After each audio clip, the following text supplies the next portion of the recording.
Another way that I like to use this game, when we first started with this game, all that I would do with my son is I would lay out two different patterns on the table, and we would do matching.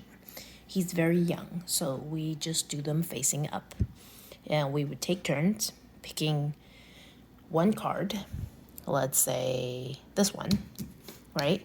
And we would count how many dots are on there, and we would go and match it to its digit, right? So let's say I pick this. It doesn't matter who picks, but he always counts. Okay, so he goes 1, 2, 3, 4, 5, 6. Okay, that means there are 6 dots on here, and I'm looking for the digit 6, right?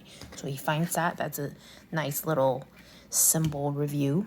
But the thing that I really liked about this is that the more that we played with this, the more he started to internalize. It's almost like multiplicative thinking.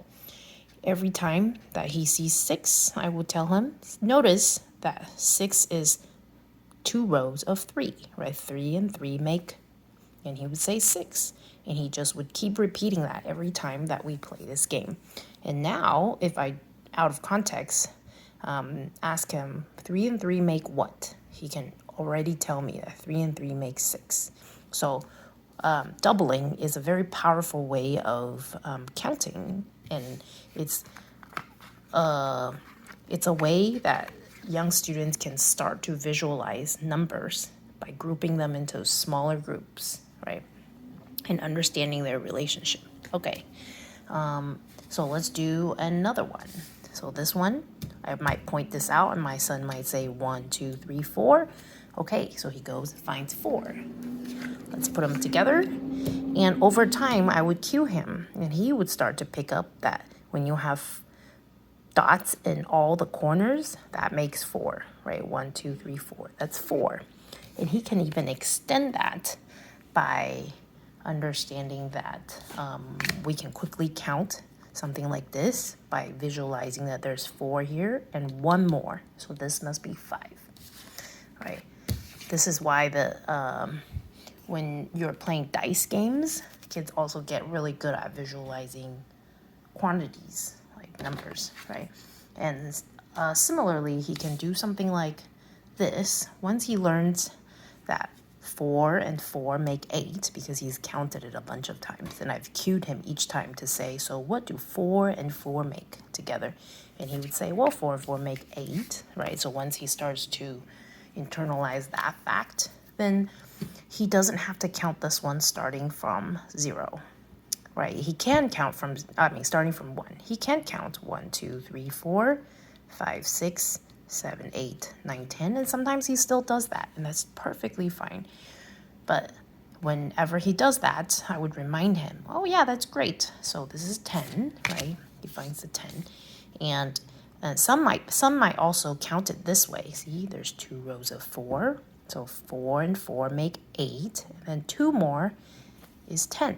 8, 9, 10, right? So you just help him model how you can visually count that quickly. There's so much multiplicative thinking in this. So very young kids, before they really formally even learn to count, they will learn to visualize 1, 2, and 3. Like, I think my 2-year-old can do 1 and 2, although right now she calls everything 2, but I think she's starting to understand that there's names for different quantities beyond 2, right? But they learn to just visualize without actually counting that this is going to be 1, this is going to be 2, and this is going to be 3, okay?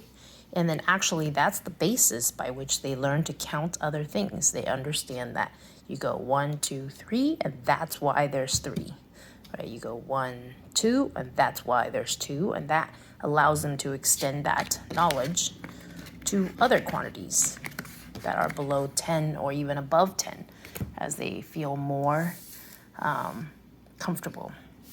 Okay? This, I started off by helping my son visualizing after he counts that 9 is on this always 3 rows of 3. So he would say, oh, 3 rows of 3. That's how we get 9. But now I'm trying to transition over to a more flexible way of thinking about it, So we, instead of calling it 3 rows of 3, which is accurate, I would help him understand that 3 plus 3 plus 3, so 3 and 3 and 3 makes 9, even if they're not set in rows, right? So I'm trying to help him be more flexible in his math facts.